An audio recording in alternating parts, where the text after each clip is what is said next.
अस्सलामु अलैकुम वरहमतुल्लाहि वबरकातुहू। औज़ु बिल्लाहि मिनश शैतानिर रजीम। बिस्मिल्लाहिर रहमानिर रहीम। पनाह मांगता हूँ मैं अल्लाह की शैतान मरदूद से बचने के लिए। शुरू करता हूँ अल्लाह के नाम से जो बड़ा मेहरबान निहायत रहम करने वाला है। दोस्तों, भाइयों बहनों, मैं डॉक्टर अमानुल्लाह हकीम उबैदुल्लाह साहब का बेटा। सब्बिहिस्मा रब्बिकल आला, तस्बीह कर उस नाम की जो आली शान है। देखिए अल्लाह की शान किस तरह है। अल्लाह की शान, ये अल्लाह की एक छोटी सी शान है। अल्लाह के लिए छोटी है लेकिन हमारे लिए बहुत बड़ी है। तो अल्लाह के बड़े बड़े ऐसे शान है, उसमें से एक छोटा सा शान है।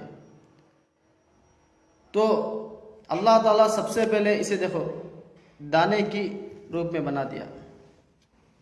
देखिए पहले दाने, फिर इस दाने में रंग भर दिया, यानी कलर भर दिया इसमें, फिर इसमें मिठास भर दिया, फिर इसके बाद इसमें फ़ायदे रख दिया अल्लाह ताला। कईयों फ़ायदे हैं इसमें। इंशाअल्लाह आज इसके फ़ायदे बताने के लिए जा रहा हूँ। पहले ये दाने को बनाए, फिर उसके ऊपर पतला सा छिलका, उसे कवर करने के लिए, महफूज करने के लिए, फिर उसके ऊपर मोटा सा छिलका, इसे महफूज करने के लिए, फिर इसके दानों में भी फ़ायदे रख दिया अल्लाह ताला, फिर अंदर के छिलके में भी और बाहर के छिलके में भी, इसी तरह इसके पेड़ के पत्तों में भी, और इसकी छाल में भी, और इसके जड़ों में भी। इसलिए अल्लाह ताला फरमाता है मैं कोई चीज़ बेकार नहीं बनाया। बेशक अल्लाह ताला कोई चीज़ बेकार नहीं बनाया, क्योंकि एक चीज़ देखो, एक चीज़ के जितने भी इसके पार्ट्स हैं सब कुछ फ़ायदे देते, अलग अलग फ़ायदे, अलग अलग फ़ायदे। तो इंशाअल्लाह इसके फ़ायदे आज बताने के लिए जा रहा हूँ। तो ये सबसे पहले खून को पाक करता और खून को बढ़ाने के लिए भी बहुत फ़ायदेमंद है। जिसे खून की कमी रहती, इसका जूस बनाकर या इसे डायरेक्ट चबाकर भी खा सकते हैं। ये खून को पाक करने के लिए भी और खून को बढ़ाने के लिए भी बहुत फ़ायदेमंद है। और इसी तरह ये ब्लड प्रेशर यानी बीपी की प्रॉब्लम जिसे भी है, इसे भी नॉर्मल कर देता, बीपी को बैलेंस में रख देता है।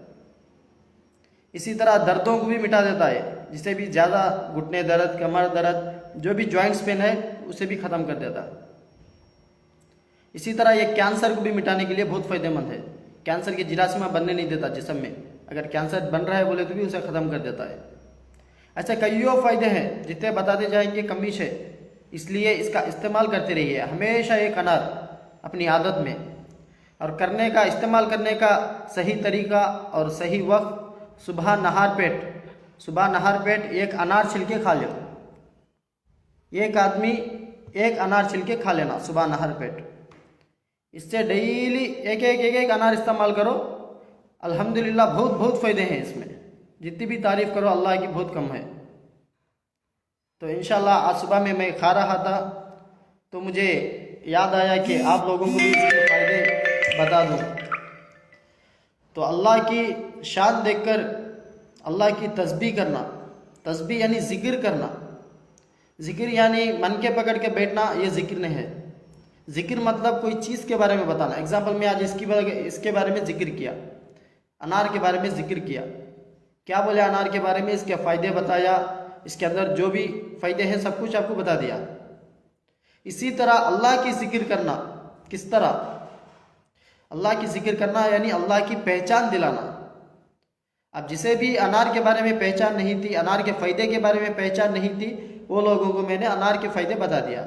इसी तरह जिसे भी अल्लाह की पहचान नहीं है तो उन लोगों को अल्लाह की पहचान दिलाना, यह है ज़िक्र। तो ज़्यादातर लोग क्या करते हैं आज, ज़िक्र मतलब मन के पकड़ के मस्जिद के कोने में या घर के कोने में बैठ जाते हैं। खुद इसे मालूम है अल्लाह ताला कौन है और अल्लाह को भी मालूम है ये कौन है बोल के। फिर ये क्या करना, बाहर निकलना, बाहर निकल के अल्लाह की पहचान दिलाना। किसी भी अल्लाह की पहचान नहीं, अल्लाह की पहचान दिलाना। कौन है मालिक, कहाँ से आए हम लोग, और इधर कई के वास्ते है दुनिया में, और वापस रिटर्न कहाँ जाना है, ये सब कुछ समझाना इंसान को। यह है ज़िक्र। इसलिए अल्लाह ताला की ज़्यादा से ज़्यादा ज़िक्र करते रहो। जिसे भी पहचान नहीं है पहचान दिलाते रहो। 14 साल नबी सल्लल्लाहु अलैहि वसल्लम सिर्फ अल्लाह ताला की पहचान दिलाए, ला इलाहा इल्लल्लाह, यज करे, अल्लाह के सिवा कोई माबूद नहीं। उसके बाद नमाज, रोज़े, हज सब कुछ निकला। उसके बाद है लेकिन सबसे पहले अल्लाह की जिक्र करना सबसे बड़ी इबादत, अल्लाह की पहचान दिलाना, किसी को तौहीद की तरफ लेके आना, किसी को सीधे रास्ते की तरफ लेके आना, यह है सबसे बड़ी इबादत। इसके बाद बाकी के पूरे हिस्से हैं। तो दोस्तों बात को समझिए। तो अनार का भी इस्तेमाल करते रहिए और बीमारी से बचिए। और बीमारी से बचने के बाद अल्लाह ताला जो सेहत देता, अल्लाह की पहचान दिलाने के लिए खर्च करिए। अपनी सेहत, अपनी जवानी, अपनी तंदुरुस्ती, अपनी ताकत और अपना माल दौलत, सब कुछ अल्लाह के लिए। क्योंकि 4 दिन की दुनिया है, कब सांस रुक जाती पता नहीं, एक सांस लेने के बाद दूसरी सांस का भरोसा नहीं। तो जमा कर रख के किसी और को देने से, वो अल्लाह के राह में खर्च करो, वो तुम ना कुछ रिटर्न मिलता ऊपर जमा होके।